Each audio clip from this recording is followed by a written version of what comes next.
मैं तुम्हें हवाई अड्डे पर छोड़ दूंगा। आइए इसको ट्रांसलेट करते हैं और देखते हैं कि इसकी करेक्ट इंग्लिश क्या होगी। सबसे पहले तो मैं के लिए आप लिखेंगे आई। तुम्हें के लिए यू का इस्तेमाल होगा, बेशक ये ऑब्जेक्टिव फॉर्म में होगा, लेकिन the best part is you का जो सब्जेक्टिव फॉर्म होता है वो भी यू होता है और ऑब्जेक्टिव फॉर्म में भी ये यू ही रहता है। हवाई अड्डे की इंग्लिश होती है airport. Airport. So I you airport पर छोड़ दूंगा। तो एयरपोर्ट पर छोड़ने की बात हो रही है और किसी एक खास एयरपोर्ट पर छोड़ने की बात हो रही है, सो एट द एयरपोर्ट होगा। और छोड़ देने की इंग्लिश प्लीज यहाँ पर लीव का इस्तेमाल मत कीजिएगा।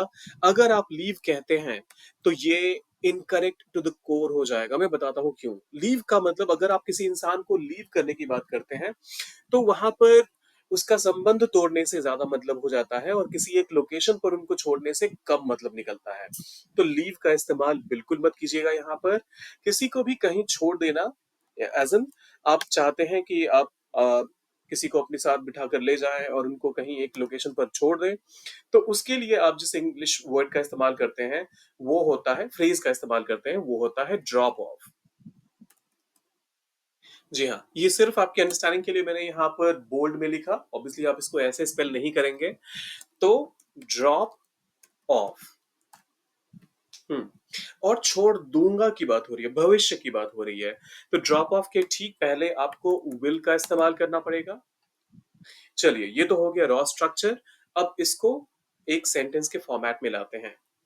ये कई बार मैं पहले भी डिस्कस कर चुका हूं कि जब कभी भी आपको पता है कि आपका सब्जेक्ट क्या है, तो आपको सब्जेक्ट के ठीक बाद आपका वर्ब ऐड करना है।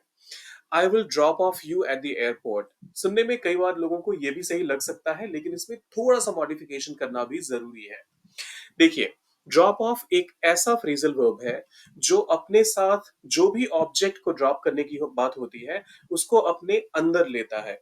तो यहां पर ड्रॉप ऑफ को अ, एक साथ ना लिखकर आपको पहले लिखना पड़ेगा ड्रॉप, फिर लिखना होगा यू और फिर लिखना होगा of. So I will drop you of at the airport. I will drop you of at the airport. मैं तुम्हें हवाई अड्डे पर छोड़ दूंगा। I will drop you of at the airport. बिना किसी फालतू बकवास के इंग्लिश सीखने के लिए चैनल को सब्सक्राइब करना ना भूलें।